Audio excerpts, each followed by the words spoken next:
Boa noite, boa noite, boa noite, boa noite a todos e todas. Sejam todos muito bem-vindos. Sejam todas muito bem-vindas. 19 horas do dia 1º de junho. O Brasil é um pouco diferente a partir dos meses de junho, né? Especialmente no Centro-Oeste, junho é bastante, vamos dizer assim, sonoro, alegre, efusivo. Deveria, pelo menos, trazer um pouco dessa percepção, mas as coisas parecem que não estão bem assim hoje no Brasil. Então, um final de semana meio friozinho, uma organização que já começa a se precipitar para as festas juninas, mas alguns problemas dos quais nós temos que tratar nesse horário, às 19 horas, sempre no domingo. Você tem o Horta da Verdade, aquele programa que começou antes pelo título. Depois o Atucha aí me convidou para, por causa da sonoridade de um programa que tinha na direita chamado Hora da Verdade, ele deu uma gargalhada. Estamos aí já, eu acho que é um ano, devemos fazer mais de um ano já de programa, sempre trazendo para vocês alguns assuntos ou algum assunto importante ao longo da semana que precisa ser revisto, debatido, apreciado, com convidados aí, especialistas no tema. E hoje não é diferente.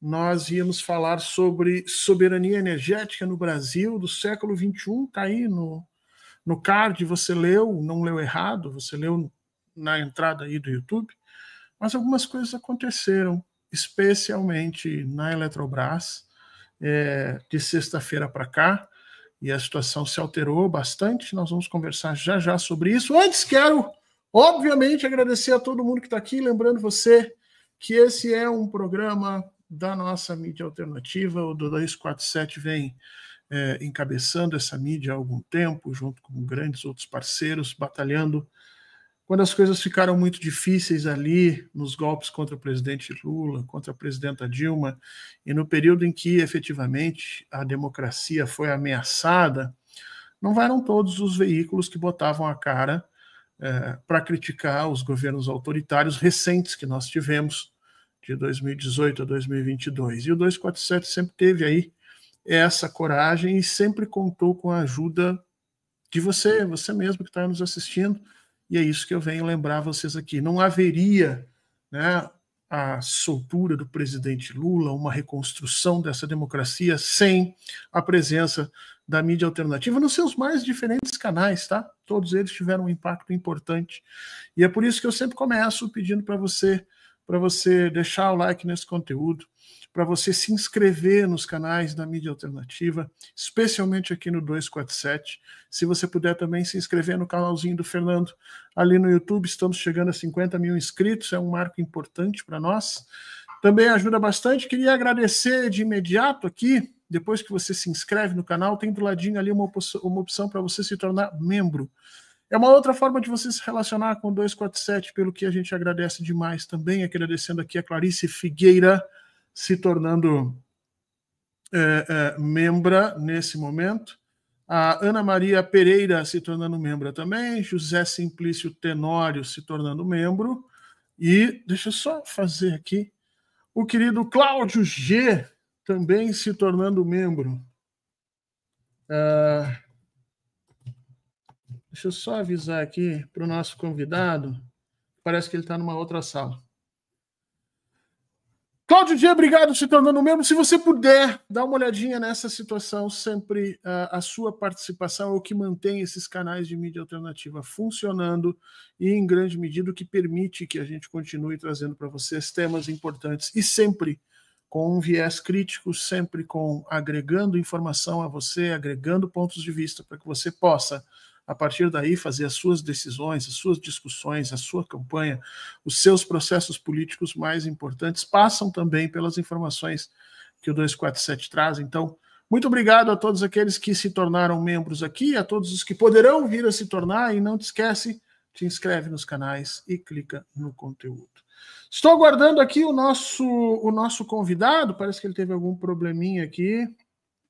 Vamos ver se ele consegue entrar agora na sala. e a gente vai conversar. O nosso papo hoje, gente, é sobre soberania energética. Soberania energética, para quem não sabe, se refere à capacidade de um país de controlar sua política energética de forma autônoma, né? Garantindo segurança no abastecimento e independência na tomada de decisões estratégicas sobre suas fontes de energia.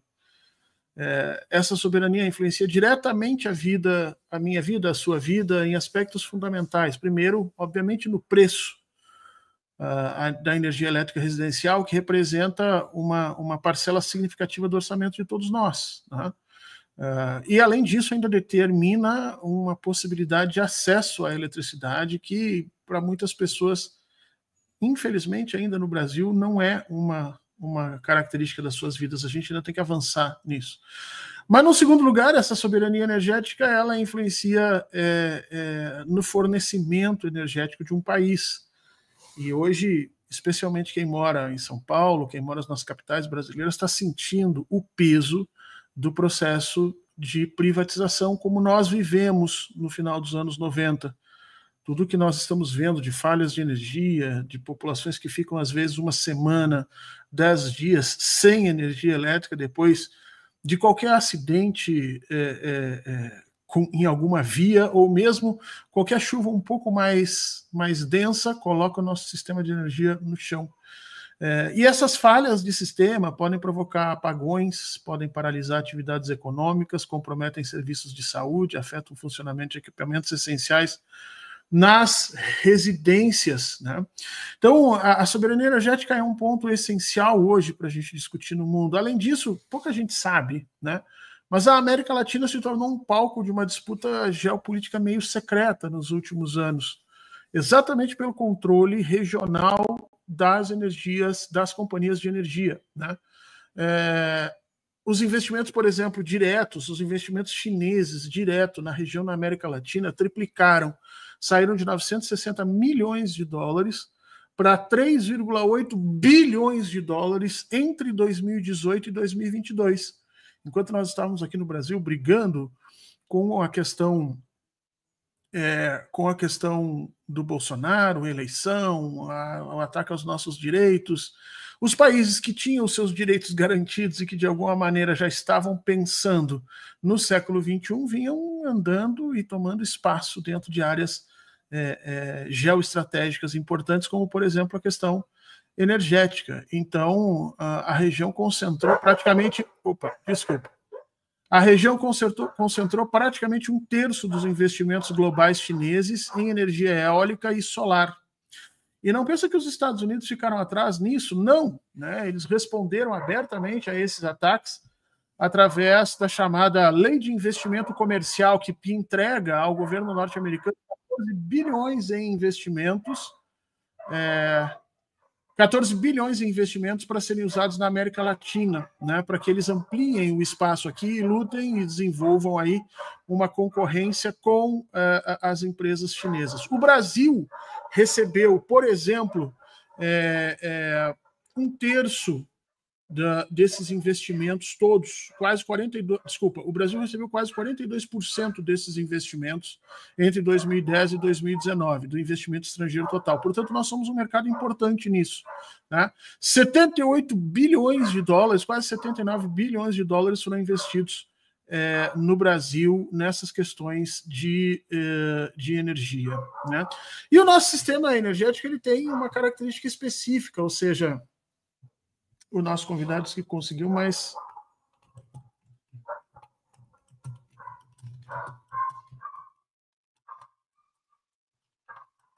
Deixa eu só avisar ele aqui. O nosso sistema elétrico tem uma característica específica. Todo mundo que viveu os anos 90 sabe disso, né? Nós passamos por um processo de privatização muito mal feito, muito mal organizado, e que alguns até hoje discutem se não houve interesses paralelos ali, que rondavam inclusive a possibilidade de reeleição na época do Fernando Henrique, confusões gigantes, né? A primeira privatização no Brasil nesse sentido aconteceu em 1995, quando se vendeu a Espírito Santo Centrais Elétricas, a chamada Excelsa, né, seguida pela criação da Agência Nacional de Energia Elétrica, a ANEEL, que foi a primeira, acho que foi a primeira dessas agências reguladoras, existe aí para tudo, inclusive para plano de saúde, e nós sabemos o quanto nós brasileiros questionamos o papel dessas agências na defesa dos nossos interesses e, obviamente, na defesa dos interesses do próprio país. Né? Quase sempre essas agências operam num espaço estranho entre os interesses privados e a consolidação dos direitos que estão em Constituição. Sempre que elas conseguem encontrar uma brecha na legislação, elas acabam favorecendo os interesses privados no Brasil. Né?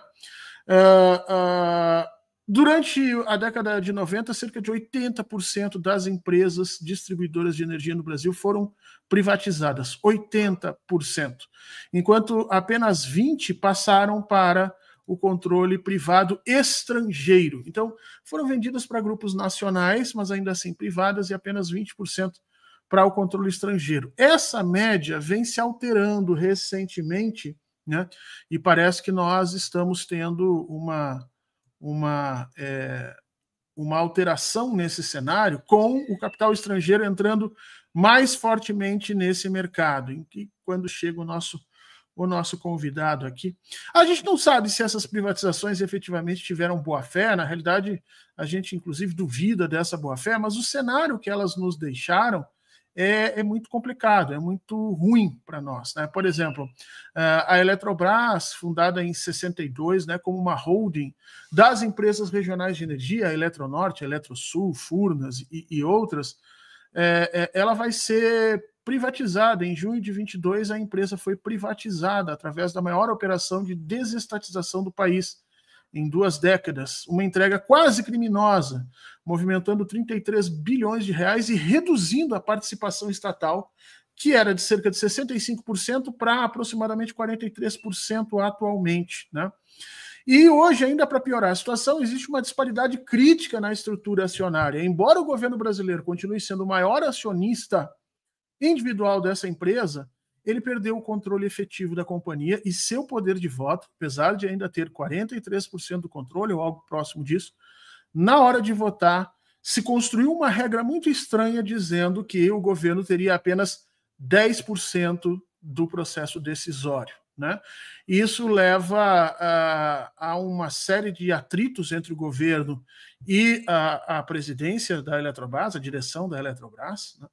E essas tensões constantes, especialmente a partir do apagão de 2023, que teve como origem uma falha de transmissão da Eletrobras, levando ao questionamento da empresa de fazer demissões em massa. Né? A empresa chegou a demitir 1.500 funcionários naquele momento, e essa redução de força de trabalho parece que se demonstrou muito claramente negativa aos interesses tanto da população nesse processo. Né?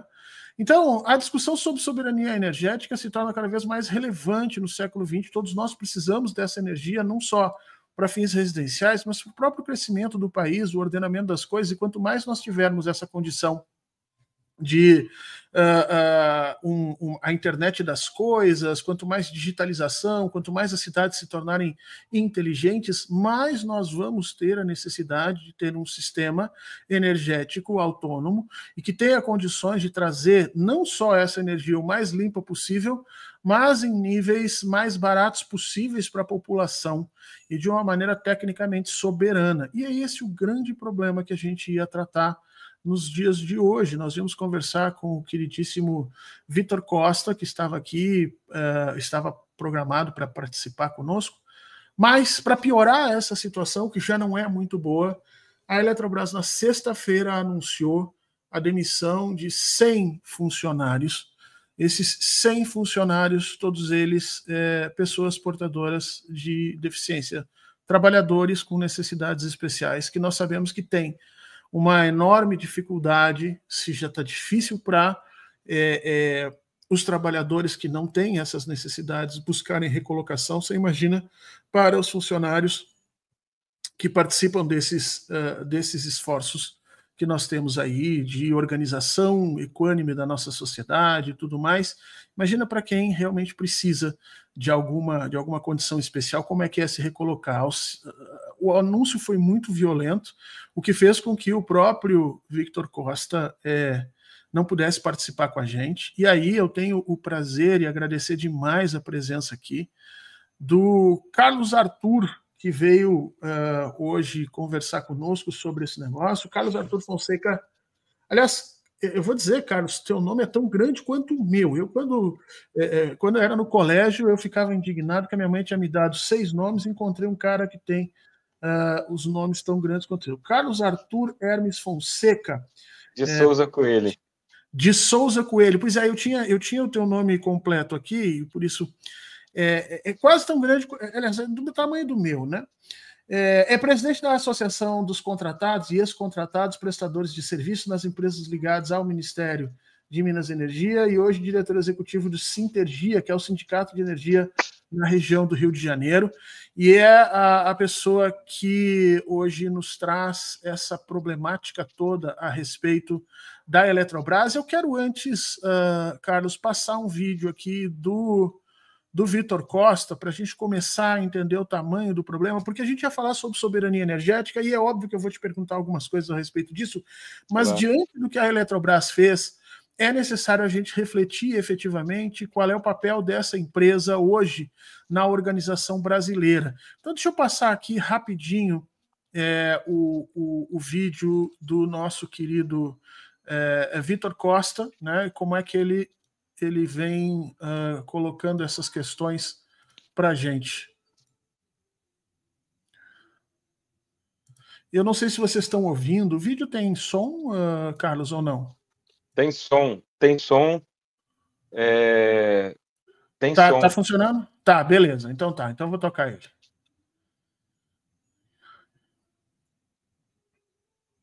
Para a gente não está saindo. Ah, isso que eu te perguntei, se estava saindo o som para vocês. Não Está saindo. Até porque então, não. Então deixa eu colocar de outra forma aqui. Deixa eu ver de outra forma aqui. Como é que eu vou fazer para entrar o som aqui? Tá, final 13. Tá, beleza. Vamos ver se é esse. Não, esse foi o vídeo que me mandaram agora da manifestação com as máquinas funcionando, né? Vamos ver aqui. Pessoal, Victor Costa por aqui. Sou diretor da Associação dos Empregados de Furnas e diretor dos Sindicatos Eletricitários do Estado do Rio de Janeiro. Agora tá ouvindo o som?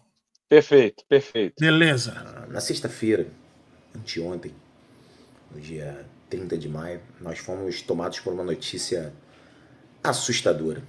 Foram demitidos quase 100 trabalhadores da Eletrobras, portadores de deficiência, pessoas com deficiência, pessoas trabalhadoras com deficiência.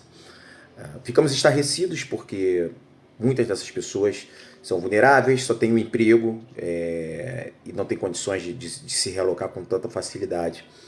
E obviamente, a gente está buscando uma reação.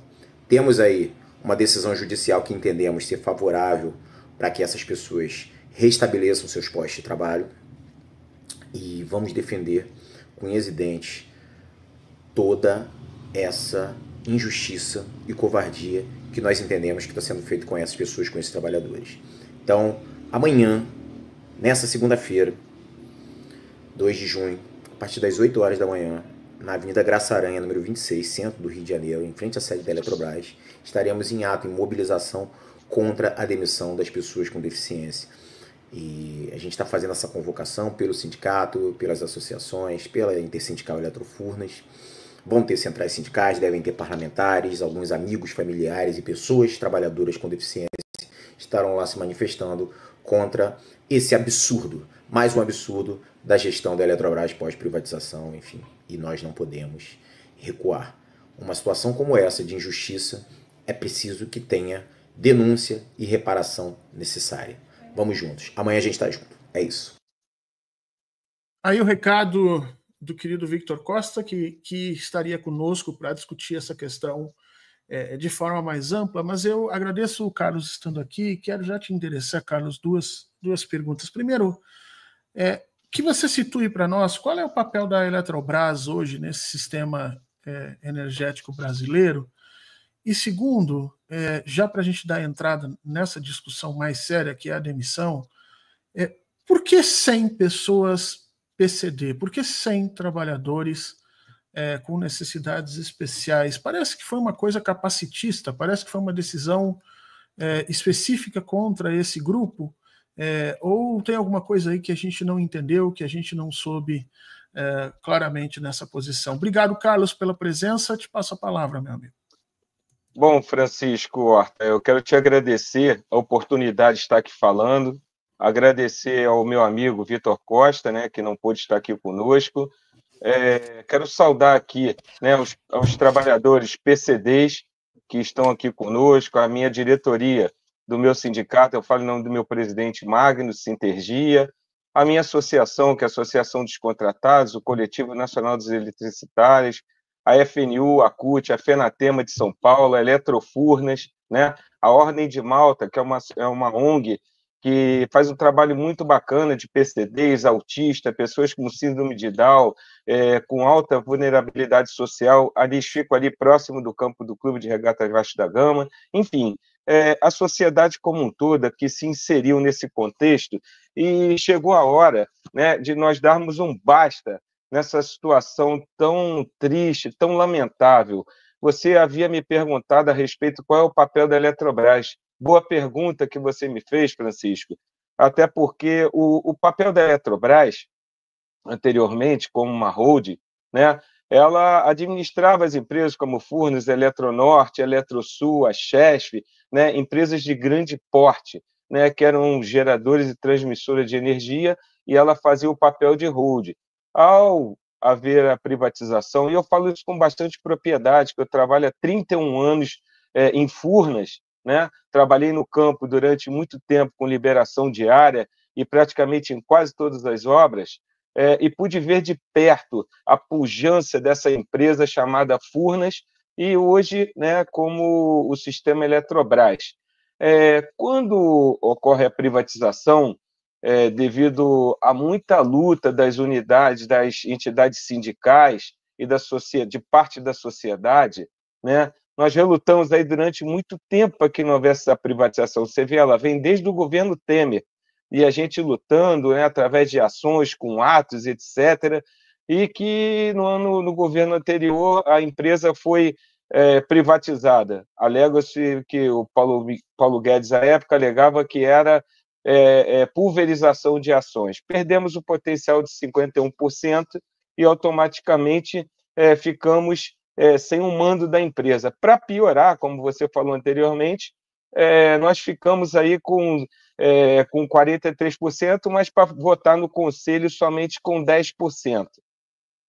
Aí vem todo esse desdobramento, a nova gestão sem fazer aquilo que ela havia se proposto anteriormente, no sentido de repotencializar o setor, fazer as manutenções, as demandas de energia que vem crescendo e assim as obras, entrar nos leilões, como eles falavam, queriam ganhar os leilões, que a empresa seria outra e que, na verdade, não seria uma empresa amarrada pelos ordenamentos do CGU, do TCU, né, que vinha com a Lei 8666, que não se podia investir, e isso tudo foi uma farsa que, na verdade, não se está investindo em nada, a gente não vem ganhando nenhuma obra, né, para demandar o crescimento do país, a gente só escuta e vê demissões de trabalhadores. A gente ficou aí praticamente, Francisco, quase um ano na briga de acordo coletivo e que o foco principal é que não houvesse demissão em massa e, na verdade, essa demissão em massa ela era questionada porque privatizada, a empresa poderia fazer o que ela quisesse, mas isso vinha de acordos coletivos anteriores e o Coletivo Nacional dos Eletricitários lutando, né, para que não houvessem essas demissões, mas a empresa, de certa forma, ela levou ao TST e esgaçou até o final e ao final de tudo, esses trabalhadores, né, tinham percentuais a serem cumpridos de desligamento, e hoje, na verdade, o papel da Eletrobras seria esse, sim, como eu falei anteriormente, né, como a maior empresa do setor elétrico. E, na verdade, ela está sendo marcada como uma empresa que vem demitindo trabalhadores só visando lucro, né? Fizeram essa arbitrariedade em relação aos PCDs, que são os portadores de necessidades especiais, que, assim, são salários pequenos, sabe, de 2 a 3 salários. Poxa, a competência, o carinho, a gentileza que eles se propõem a todos os dias. Aqui você nos deu uma informação importante, deixa eu só te interromper. A imensa maior parte desses trabalhadores são trabalhadores que ganham entre 2 e 3 salários mínimos, é isso?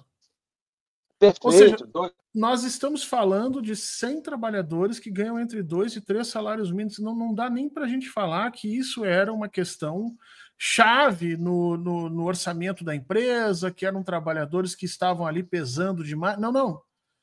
É uma ação deliberada contra um determinado grupo de trabalhadores que, como você colocou, representa, em termos financeiros, um valor pequeno, embora, em termos de organização, me parece que é o que você ia completar aqui, um trabalho fundamental dessas pessoas, não só na inserção social da empresa, no cumprimento que ela tem de obrigações com a sociedade brasileira, que não é só a entrega dos produtos referentes à energia, mas é também a inserção dentro da sociedade brasileira, e isso compõe grupos sociais distintos que a empresa precisa proteger. Então, além disso, ela está atingindo diretamente essa situação. É correto a gente dizer, você mencionou que a empresa foi ao TST para fazer essas demissões, é isso?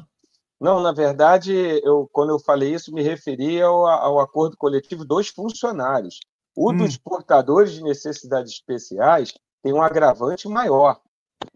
Em 2021, a empresa ainda não estava privatizada, ainda Furnas, e eles recebiam a ordem da Eletrobras dizendo o seguinte: temos que encerrar o contrato dos portadores de necessidades especiais. Logo, esses trabalhadores nos procuraram e nós ingressamos com uma ação em primeira instância. Logramos êxito suspendendo toda e qualquer demissão. Não satisfeito a isso, a empresa vai e entra com recurso. Não consegue mudar a decisão judicial. Aí vem a privatização, aquele negócio todo, eles vão e tentam no TRT, continuam pedindo desligamento. Lá no TRT, na 7ª turma, foi dada, por unanimidade dos desembargadores, dizendo o seguinte, determinando a RES, que no caso era a Eletrobras, ela se abstivesse de dispensar os trabalhadores. Se abstivesse, ou seja, que ela não continuasse tentando fazer a dispensa. Não continuasse, que ela paralisasse.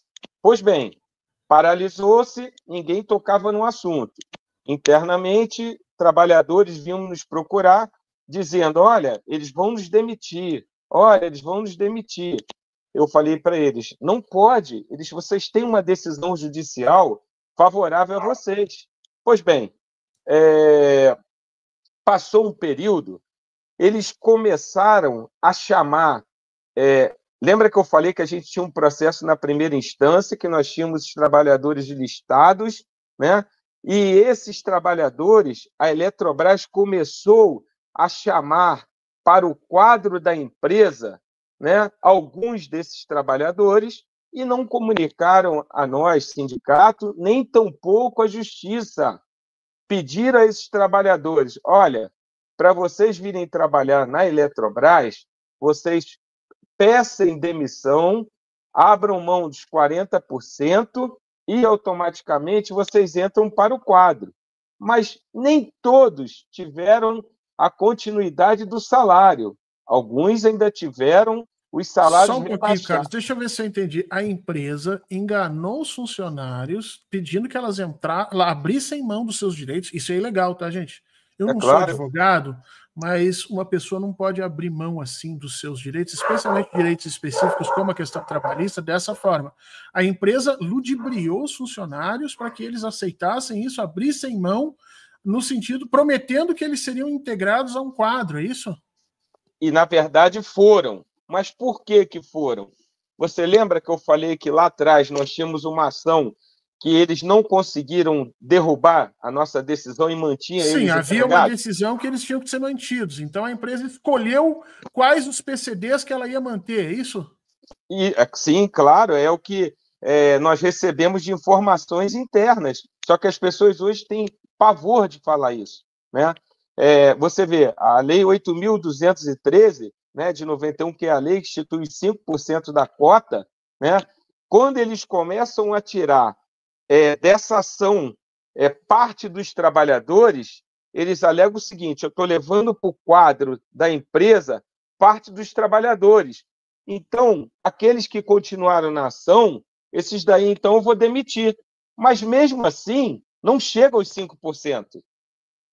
É isso que eu ia te perguntar. Somando, a lei manda que 5%, isso foi dito aqui por um internauta que nos chamou a atenção disso. Deixa eu achar o nome dele aqui. Mas a lei manda que 5% dos trabalhadores sejam PCD. Não está sendo cumprida essa parte pela Eletrobras? Na verdade... Cláudio Cerdeira aqui. Ó. Isso, operador. Na verdade, a empresa, hoje, ela não informa o quantitativo de trabalhadores, porque ela já demitiu tanta gente, legalmente, oficialmente, nós não temos. Mas, imaginemos que sejamos em torno de 7.200 trabalhadores, certo? A Eletrobras teria 7.200 funcionários hoje, é isso? Isso, em média. Se ela tem os 7.200 trabalhadores, né, vamos colocar isso, 720 seria 10%. 360. Né? 360 ela teria que ter no quadro. Ela não poderia ter menos. E não é funcionário temporário, não. Terceirizado, não. Tem que estar dentro do quadro com o CLT. Até porque hoje a Eletrobras não tem mais, segundo informações, chamado o contratado. Os contratados não tem mais. Foi feito o acordo lá atrás, saiu todo mundo. Então ela teria que ter 360 dos seus funcionários PCDs. E ela está demitindo 100. Demitiu 100 na sexta-feira, jogando, e 100 dos funcionários com um menor salário, são de 2 a 3 salários mínimos nessa situação. Você sabe por quê? Então a escolha foi direta contra esse grupo, o que dá para entender que seja uma questão que possa levantar a questão do capacitismo, né? Deixa eu te perguntar uma coisa. O sindicato agiu rápido. Eu vi que você, o Victor, estão na batalha. Agradecer aos funcionários e aos internautas que são PCDs, que estão aqui com a gente. Pedir desculpas se a gente não tem ainda um intérprete em Libras. Ficou uma coisa muito rápida. Eu peço desculpas aqui para o Carlos, em nome de todos vocês. Mas o YouTube ele tem como botar legenda ali do lado, então você clica naquela rodinha que está ali embaixo e manda colocar legenda automática, que ele deve aparecer, pelo menos é para aparecer, para fazer assim. Quais outras ações que o sindicato pretende tomar? O Vitor colocou aqui a importância de segunda-feira, um ato na frente da Eletrobras. Quem puder participar, inclusive daqui, vai estar ajudando, é uma causa extremamente importante. Mas que outras ações o sindicato pretende tomar a respeito disso? Bom, juridicamente, né, na segunda-feira, nós vamos estar com o nosso consultor jurídico, que é o doutor Marcos Neves, né? Nós vamos estar indo ao escritório. Primeiro faremos um grande ato, com a presença de parlamentares, com a presença da sociedade, dos próprios trabalhadores, né? Os movimentos sindicais, sociais. Após isso, nós iremos ao escritório. O escritório já está trabalhando na causa desde sexta-feira, quando recebeu a informação, para que possa levar ao tribunal, né, levar a própria sétima turma, onde foi dado o acordo, dizer o seguinte: olha, está sendo descumprido essa decisão e vamos tomar as medidas cabíveis. E um outro assunto, Francisco, o acordo coletivo desses trabalhadores, a gente sempre esperava terminar o dos funcionários, que eu falei, a gente falou aqui que levou um ano e pouquinho, para fazer o deles. Esses trabalhadores estão desde 2023 para 2024 até hoje sem benefício nenhum. Então, quando a gente apresenta o acordo coletivo e é período de acordo coletivo, eles Quando você diz sem benefício nenhum, você está dizendo sem a proteção do CLT, é isso? Só salário. Só salário. Só salário? Só salário. Assim, os percentuais, né, que hoje em dia tudo aumentou, e o salário Sim. deles não aumentou em nada. Né, e os índices de reajuste não tiveram até hoje, né, e essa é uma situação muito triste, porque enquanto o trabalhador aguardava a empresa negociar e estender a eles o benefício, eles recebem uma demissão. Que absurdo isso.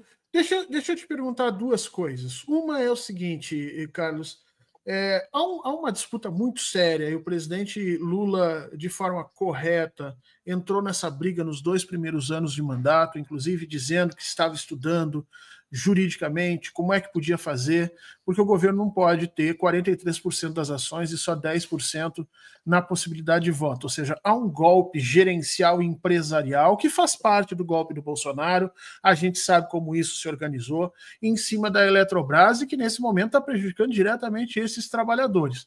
O presidente tentou indicar alguém para a presidência da Eletrobras. Eu me lembro há uns meses atrás, deu um horror, a imprensa saiu gritando, dizendo que era golpe do governo brasileiro para tentar tomar o controle acionário da Eletrobras nesse processo. Como é que está essa relação entre a gerência a diretoria geral, né, os grandes cargos da Eletrobras e o governo brasileiro nesse momento, Carlos? Na verdade, o governo indicou 3 conselheiros, né, para a Eletrobras e, na verdade, assim, foi um acordo que foi feito e, assim, a gente esperava até que o movimento sindical levou isso ao governo, dizendo que o que nós queríamos é que os 43% fosse cumprido, né?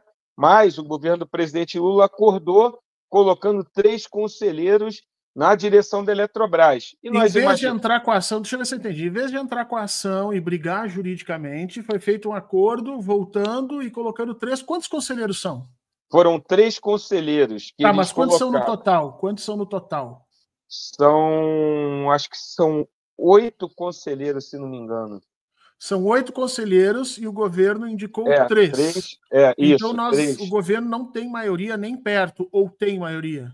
Na verdade, não tem maioria, mas, de certa forma, tem mais voz, né? Coisa que não tinha nada, né? Para que eles pudessem estar contrapondo.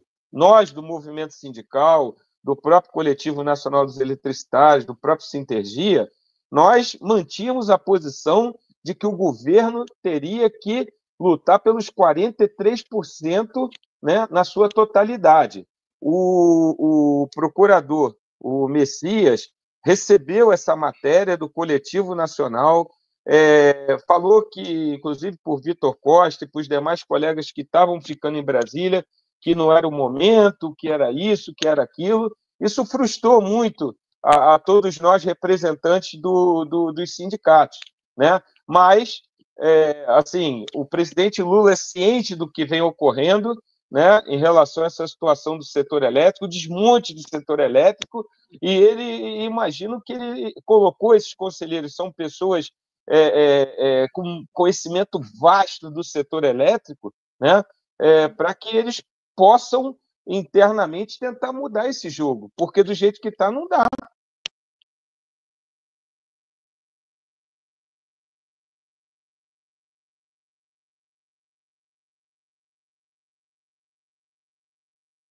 O som, cortou o som. Deixa eu te perguntar uma coisa aqui. A Tatiane está perguntando aqui, já é a terceira vez que ela pergunta. se você sabe se o presidente Lula está pensando em reestruturar o sistema elétrico brasileiro para colocar a Eletrobras num ponto central. Mas, Tatiane, se nós não estamos conseguindo defender os trabalhadores PCDs que estão lá dentro, ou seja, se o governo não está conseguindo ter força para evitar demissões de 100 trabalhadores que ganham entre 2 e 3 salários mínimos, ou seja, não é um CEO da Eletrobras deve pagar esses 100 trabalhadores o ano inteiro e sobra ainda, né? Então, assim, se o governo não está conseguindo fazer isso, eu acho que não tem como a gente discutir a alteração do sistema elétrico brasileiro. Eu gostaria muito que desse, né, para a gente discutir isso, mas eu acho que não tem essa condição. Deixa eu te perguntar uma coisa, Carlos. Esses conselheiros que entraram há quanto tempo? Eles entraram tem mais ou menos uns 2 meses. Mais ou menos. 2 meses. Então, eles ainda não têm tempo suficiente para fazer essas alterações. Você já tem contato com eles? Vocês chegaram a conversar com eles? Qual é a posição deles com relação a essa demissão de 100 PCDs nesse processo? Na verdade, o Dr. Thomas Keane, né, Dr. Nelson Rubio, né, e o outro conselheiro eu não conheço, né, a princípio foi indicado o Guido Mantega, mas depois foi substituído por esse terceiro conselheiro, né? Na verdade, assim, nós ainda não conseguimos, que isso foi pego agora, sexta-feira. Então, entre a gente fazer organização de ato, organização jurídica, e com muita propriedade, o Francisco, um pouco da descrença realmente que, devido ao quantitativo, eles pudessem mudar esse cenário. Se anteriormente, em relação à própria privatização, nós víamos a forma avassaladora com que eles tratoraram essa privatização, mesmo contra ordenamentos jurídicos, contra a própria parte da orientação da CGU, né, e outros órgãos, e eles tratoraram. Você imagina agora, eu falei, o que vai nos restar é buscar juridicamente e rapidamente um grande ato com as entidades sindicais. Vamos procurar. Procurei alguns parlamentares, nós mandamos aí para diversos parlamentares, nos causa até surpresa, que parece ser uma causa assim, extrapartidária, porque tiveram parlamentares do centro e da direita que se manifestaram dizendo que absurdo, como pode? Não, precisamos levar isso... É uma causa suprapartidária mesmo, Carlos. É um absurdo isso estar acontecendo com um grupo que realmente precisa. Deixa eu te perguntar 2 coisas. Então, é correto a gente dizer que o governo do presidente Lula ainda não teve tempo de agir, porque isso aconteceu na sexta, sábado e domingo, provavelmente isso não se mexeu. Então, a ideia que nós temos é que segunda-feira ele possa agir com relação a isso, o governo se manifestar junto com os parlamentares e ministros e exigir que essas pessoas voltem a ser contratadas, porque isso não vai impactar em absolutamente nada o orçamento da Eletrobras, os salários são muito pequenos, né? Então, se é para diminuir alguém, diminua um cargo de gerência que está muito bom nesse processo, a coisa funciona. Deixa eu explicar uma coisa para as pessoas aqui, que às vezes as pessoas não entendem. Quando eu e você, Carlos, quando sobra uma graninha no final do mês, né, e cada vez tem sobrado menos graninha no final do mês, né, a gente tem mais mês no final do salário, mas quando para nós sobra uma graninha, o que a gente faz? A gente toma uma cerveja, a gente compra um sapato, a gente, né, investe, bota na poupança. Essa galera multimilionária, esse pessoal rico, esse pessoal bilionário, quando sobra dinheiro no final do mês, eles não podem simplesmente tomar uma cerveja, né, morreriam com a quantidade de dinheiro que eles têm. Então, como eles têm uma quantidade de dinheiro muito grande, eles precisam jogar esse dinheiro em algum lugar que seja produtivo. E para não correr riscos, o que esses caras fazem? Eles acabam forçando governos a fazer privatizações de setores cuja demanda seja obrigatória. O que eu estou dizendo com isso? Se eles tentassem montar uma fábrica de sapato, podia ser que as pessoas não comprassem sapato. E aí ele vai colocar 1 bilhão, 2 bilhões de reais numa fábrica de sapato e vai ter que fazer a fábrica, vai ter que trabalhar, vai ter que fazer a fábrica dar dinheiro. Quando eles compram uma estatal que tem uma demanda agregada obrigatória, basicamente, porque ninguém pode ficar longe do consumo de energia, e quanto mais o país crescer, mais consumo de energia tem. Quando eles compram uma estatal, e eles fazem isso sempre pressionando governos de direita, eles pegam todo esse dinheiro que está sobrando para eles, portanto, um problema sério do capitalismo, que é essa mega acumulação, e eles jogam dentro de uma empresa em que eles não precisam trabalhar. porque a própria empresa tem uma demanda fixa.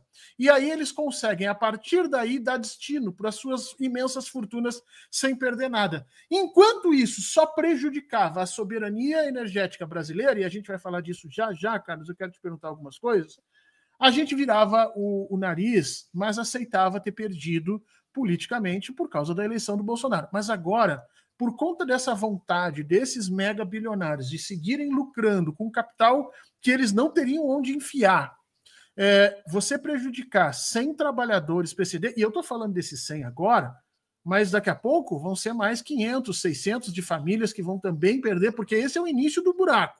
Né? E isso se torna praticamente inaceitável dentro de um governo, como é o governo do presidente Lula, sempre atencioso para as questões sociais, Carlos. Você confia, como dirigente sindical, a partir da forma de interação que você tem com o governo, da história que você construiu, dos apoios que foram feitos, você confia que segunda-feira nós teremos uma reversão nesse processo, que o apoio do governo deve vir, ou você está preocupado com isso e faz um apelo aqui nesse sentido? Na verdade, eu estou muito preocupado, né? Eu faço assim na verdade, esse contrato, o Francisco, ele começou em 2004, justamente no governo do presidente Lula, né? A empresa Furnas começou a fazer esses contratos. Então, a gente tem o pessoal aí com 18 para 19 anos, né? Agora, a gente espera que segunda-feira que a gente possa estar batendo na porta deles, né? Que os parlamentares que assim levaram ao ministro de Minas e Energia, Alexandre, que possa ter a sensibilidade, porque, como você falou, é um governo inclusivo. Não é possível que esses trabalhadores fiquem à margem da história do governo popular. Além de serem pessoas capacitadas, são pessoas o quê? Portadoras de necessidades especiais. Olha, você veja que coisa assim que me tocou muito. Um menino de 11 anos ficava hoje ligando ao meu celular, uma empresa, eu achava que era essas telefonia, de São Paulo. Quando eu vi, era TIM, falando comigo que era uma ligação com uma pessoa, com um filho de um trabalhador, que ele era surdo, não podia falar. E eu ter que explicar para um menino de 11 anos que o pai dele estava sendo demitido, né, mas que nós íamos lutar pelo emprego. Como que a gente faz uma sustentação dessa, né, para poder explicar para uma criança? Isso daí não é uma coisa que nos toca? Claro que é. A outra que liga diz, olha, eu sou sozinha, fiquei 15 dias usada, não tenho ninguém, só tenho minhas 2 muletas e eu, por favor, eu sou o pai e a mãe da casa. Poxa, peraí. Isso toca em um conjunto de trabalhadores que tem uma condição especial dentro da sociedade brasileira. Isso não pode ser feito dessa maneira. E eu acho que se o presidente Lula estava precisando de mais uma razão para olhar para a Eletrobras com um certo cuidado, com mais cuidado do que vem olhando, eu acho que ele tem agora uma causa que é, como você falou, suprapartidária. Eu peço aqui que todo mundo que está nos assistindo, quem puder ir no ato amanhã pela manhã, vá para fazer parte dessa movimentação, e quem puder ligar para os seus parlamentares a partir de amanhã, mandar e-mail e dizer, olha, tem essa questão da Eletrobras e eu preciso que você se manifeste e que o presidente Lula venha a público repudiar o que está acontecendo, exigir o cumprimento da decisão judicial que existe, que já está ali colocado, e que essas pessoas sejam reincorporadas. Eu estava calculando aqui rapidamente, Carlos, nós estamos falando de um valor de R$350 mil mensais. R$350 mil mensais, eu não sei se é o salário de algum desses gestores que ganham fortunas dentro da Eletrobras, porque a gente sabe que logo depois da privatização, os salários dos gestores foram aumentados na ordem de 15 a 20 vezes na informação que a gente tinha, ou seja, eles já ganhavam cerca de 50, 80, uma coisa assim, 90, 100 mil, foi para 20 vezes mais nesse processo. Então, nós estamos falando, provavelmente, da metade do salário de um gestor na Eletrobras. É isso que nós estamos falando em termos de custo, sem falar nas questões sociais. Fernando, só para não te cortar, nós vimos uma matéria recente que o presidente da Eletrobras diz perder o sono por conta das ações dos trabalhadores que investiram seu fundo de garantia nas ações quando a Eletrobras foi privatizada. O senhor pode pegar que você vai ver. Ele diz que perde o sono. Será que ele não perde o sono em relação aos portadores de necessidades especiais? Ou será que ele não sabe que eles estão sendo demitidos? Pegaria o salário dele, pagaria esses 300 mil, pagaria os trabalhadores. Olha, um salário de 300 mil por mês está ruim? Espera lá, isso é muito triste. E deixa eu te perguntar outras duas coisas aqui, já pensando num cenário um pouco maior. Desde a privatização, Carlos, a Eletrobras se tornou maior e melhor no seu atendimento, ou você acha que ela reduziu seu espaço e reduziu qualidade de serviço? Olha, Fernando, eu fico assim, as pessoas perguntam isso e eu realmente fico assim, perplexo, né? Piorou muito. Você imagina, as pessoas saíram, hoje uma pessoa que está fazendo o trabalho de 10, né? Setores como era o RH, que era aqui no Rio de Janeiro, passou para Recife. As pessoas mandam mensagem para Recife, não tem retorno. Assim, é a mesma coisa que você comprar um carro seminovo e falar o seguinte, ó, eu vou rodar com o carro, só vou botar combustível e vou rodar até ele acabar. De repente, pum, furou um pneu. Aí eu boto um pneu e vou rodar. Até a hora que o carro parar. E a energia, você sabe que não é isso. Estou falando aqui, tem um companheiro Cerdeira que está aqui, operador, companheiro que trabalha subestação térmica, e sabe da gravidade do problema. Vários outros que estão aqui na reunião, né, estão muito preocupados com essa situação da Eletrobras. O atendimento está péssimo. Mas é porque às vezes tem um apagão aqui, outro apagão ali. Tudo bem, o sistema ele era interligado. Então, nós tínhamos as usinas, a geração e transição hídrica, nós tínhamos a eólica, nós tínhamos as térmicas. Mas agora as térmicas, o carbono verde não serve, aí vende para a AMBA, quer fazer pacote fechado para levar todos os funcionários, quer dizer, profissionais capacitados, competentes para operar as térmicas. Por que tinha a térmica? Porque quando, e é esse período nós vamos passar por isso, deixava-se de ter chuva, aquele negócio todo tinha seca, remanejava-se energia, trazia energia das térmicas. Então, o setor era perfeito. Agora não é nada perfeito, porque as térmicas, o carbono verde não presta. A eólica, chegaram na época a completar as eólicas e não fizeram linha de transmissão para levar energia. Quer dizer... Ou seja, a Tatiane chama atenção para uma coisa que você mencionou aqui rapidamente. Eu não sou especialista nisso, é por isso que queria conversar com você, com o Victor, que são especialistas nisso. Você está dizendo o seguinte, digo com todo respeito, mas se o presidente Lula e o governo Lula não tomarem providências sérias sobre a Eletrobras, poderemos ter um apagão no Brasil, vão culpar o Lula e tentar empichá-lo. Isso aqui é muito importante a gente entender. Porque quando a gente privatiza e o governo segue com uma parte, né? Esses bilionários, eles têm o melhor dos mundos, porque eles têm a garantia de recepção daquele dinheiro, porque as pessoas vão continuar consumindo energia elétrica, mas a responsabilidade política pelo serviço continua sendo do governo. Veja só, se acontecer um apagão, como a Tatiane está mencionando aqui, e como o Carlos mencionou a possibilidade, por conta da falta de chuvas e tudo mais, vai cair no colo do presidente Lula. E eu me recordo muito bem o tirambaço que foi no Fernando Henrique Cardoso o apagão naquele momento. Fez ele perder a eleição. Né?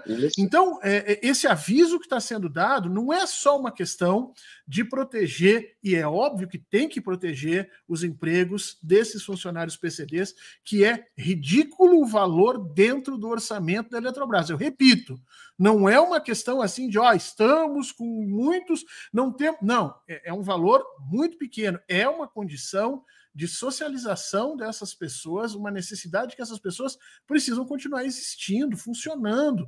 Então, é necessário isso. Mas, para além disso, é preciso olhar a Eletrobras com outra percepção. Por quê? Porque se acontece alguma coisa dentro das nossas malhas de transmissão de energia, nesse ano ainda de governo Lula, nós vamos ter um impacto brutal e imediato nas eleições de 2026.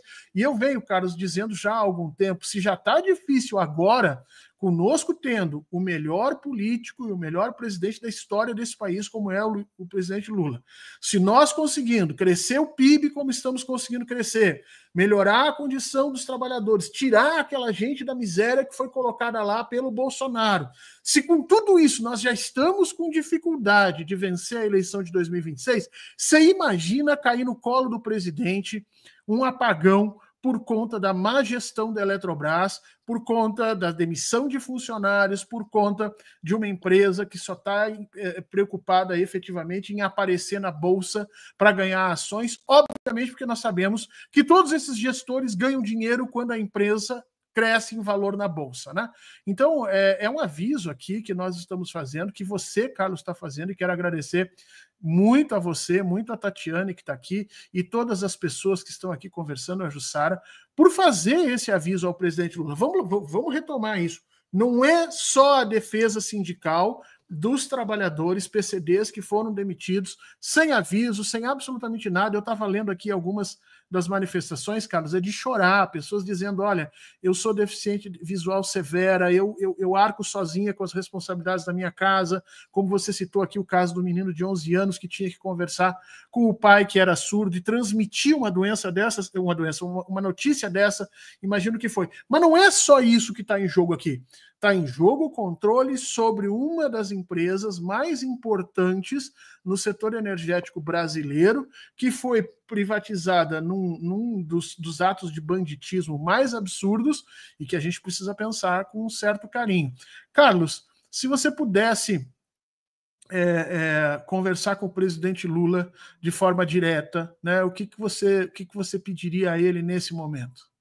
Fernando, o Coletivo Nacional dos Eletricitários, nós tivemos colegas que participaram da transição do governo, e o presidente Lula não recebe o Coletivo Nacional dos Eletricitários. A gente não entende o porquê. Fernando, eu fui em eventos aqui do Rio de Janeiro em que o prefeito Eduardo Paes lançava uma escola. Eu fui lá para me manifestar, dizendo, presidente, receba o setor elétrico. A primeira-dama, a Janja, já trabalhou na Eletrobras, ela ouviu, ela conversou comigo, estava o ministro Camilo ao lado, eu pedia, apenas implorava, eu sei que não é o tema, mas receba. E sabe o que eu pediria a ele? Falava assim para ele, presidente Lula, o senhor é o maior presidente da história a nível mundial. Eu me refiro a nível mundial porque o que o senhor faz pelo Brasil, o crescimento que esse país se desenvolveu com todos esses percalços, essas destruições, principalmente do governo anterior, o senhor sempre se preocupou com o trabalhador. A sua origem foi através da representação política e sindical. Então, o que significa isso? Representar o trabalhador. Então, nos dê a oportunidade de regressar com esses trabalhadores portadores de necessidades especiais que, na verdade, foram implementados justamente em 2004 no seu governo. Nós te imploramos isso. É isso que eu ia falar para ele. Carlos, muita gente, muitos coletivos têm reclamado que não conseguem acesso ao presidente, e aqui eu faço em meu nome, e sei que a TV 247 também faz, porque a TV 247 tem um trabalho muito grande e muito forte próximos aos PCDs. Nós temos um embaixador que é, né, um dos desenhistas autistas mais conhecidos aí do Brasil, que está seguido com a gente aqui, é uma figura fantástica. A gente faz um pedido, então, que a primeira-dama haja nesse processo, que a primeira-dama que conhece essa relação e que é uma pessoa tremendamente humana, tremendamente sensível a essas questões, que segunda-feira ela levante e veja o que está acontecendo. São pessoas que precisam dessa atenção, um valor irrisório para uma empresa do tamanho que é a Eletrobras, e que a gente também possa, Carlos, depois de passar desse problema, de discutir a Eletrobras como, sim, uma das mais importantes, se não a mais importante dessas empresas gestoras de energia brasileira, porque nós precisamos caminhar nessa distância, Carlos. Eu sei que o programa hoje era para a gente discutir soberania energética de uma forma mais técnica, mas a gente precisa falar desses trabalhadores. Agora, uma vez isso resolvido, nós precisamos voltar a discutir o papel da energia nacional, da soberania energética nacional, porque tem muita gente achando, né, que a China entrando e comprando ativos de todas as empresas é bom para o Brasil. Não é bem assim, vamos com calma. Existe uma necessidade soberana da gente manter o controle sobre determinadas coisas, e a guerra da Ucrânia está mostrando isso. O país que detém o controle sobre suas condições de energia, de produção, que é a Rússia, está enfrentando todo o mundo ocidental e ganhando nesse processo. Enquanto todos aqueles que dependem dessas relações comerciais para poder ter acesso a esses bens básicos, que energia hoje é um bem básico, está sofrendo com isso. A Europa teve aumentado as suas contas de energia quase 300% desde o início da guerra da Ucrânia. Eu tenho amigos que moram na Europa que dizem, Fernando, eu não estou conseguindo pagar a minha conta básica de luz, eu já não estou mais usando calefação em casa. Nós estamos falando de países em que a temperatura vai a menos 18, menos 20. Então, assim, o Brasil precisa tomar conta disso e precisa tomar pé dessa discussão e, principalmente, precisa ouvir os sindicatos nesse processo. Carlos, em primeiro lugar, eu quero te agradecer demais a tua presença aqui, agradecer demais a tua luta, me solidarizar com vocês, em nome da TV 247 também. Nós vamos, ao longo da semana, ficar atentos a essa pauta, vamos trazer essas discussões aqui, mas eu tenho para mim uma coisa, Carlos, eu tenho para mim que quando o presidente Lula acordar na segunda-feira e a primeira-dama Janja acordarem na segunda-feira, eles vão ver o que está acontecendo, vai chegar a eles esse seu apelo e o apelo de todas as pessoas que estavam aqui, que estão aqui no chat, contando sobre as suas condições de deficiência. Aqui a Mara Lúcia fez uma... Depois que estiver assistindo, volta ali, vai ver como é que ela conta o trabalho dela, o espaço dela. Eu tenho certeza que eles vão olhar com isso com certo cuidado e a gente vai conseguir reverter esse negócio, Carlos, para daí começar a discutir seriamente a Eletrobras num outro ponto. Então, em nome de todas as pessoas que são humanas nesse mundo e que entendem a importância do trabalho, especialmente para pessoas PCD, em nome de um professor que entende como é que essas coisas funcionam, eu quero te parabenizar pelo teu trabalho, pelo tempo que se dedicou aqui conosco nesse momento e pedir certamente força a vocês nessa luta, que é, além de ser uma luta jurídica e institucionalmente importante, é uma luta humana que não tem preço. E é por isso que eu bato palmas para os trabalhos de vocês e vamos continuar atento aqui, meu caro. Não, Fernando, eu que agradeço, né, esse excelente trabalho que o 247 faz, ao seu trabalho, agradecer assim de coração, porque essa matéria, às vezes o deputado Glauber fala uma coisa que é o seguinte, às vezes acontece com determinada empresa, eu não me preocupo, vamos dar um exemplo, Casa da Moeda, eu não me preocupo porque eu não sou moedeiro. Aí depois vai com o Correio, eu não me preocupo porque eu não trabalho no Correio. Você está entendendo?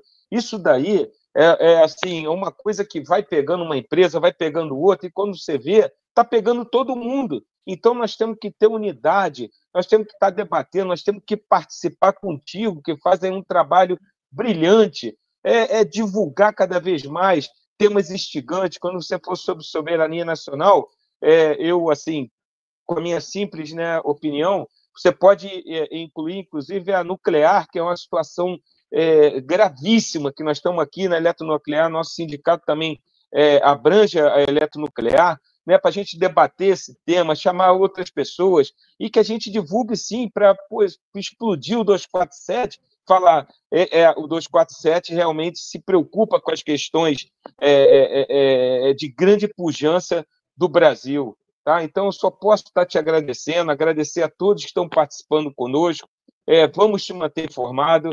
Amanhã, eu acabei, enquanto falava aqui, a Chay, é uma colega que vai estar amanhã lá conosco, representante de Libras, para os surdos que pedem inclusão e vão ter, amanhã vai estar conosco, e que Deus nos abençoe, que a gente faça um excelente ato, que seja revertido e que será um prazer muito grande daqui para frente, né, estar trabalhando aí com vocês, participando, e dando ideias. Acho que é isso que engrandece o nosso Brasil, é isso que engrandece a todos nós como seres humanos. Muito obrigado. Obrigado, Arthur. Obrigado pela tua presença. Obrigado para quem está aqui conosco até esse horário. Passamos um pouquinho mais. É digno deixar para todo mundo um grande abraço, um excelente final de semana. Não esqueçam, segunda-feira, na frente da Eletrobras, quem puder participar, mesmo que você não seja PCD, você é trabalhador e você é ser humano. Deu tempo, chega lá. Faz o ato ser bonito, faz o ato ser grande para a gente poder reverter o que aconteceu. Obrigado, Carlos. Um beijo para todo mundo e até semana que vem. Tchau, tchau.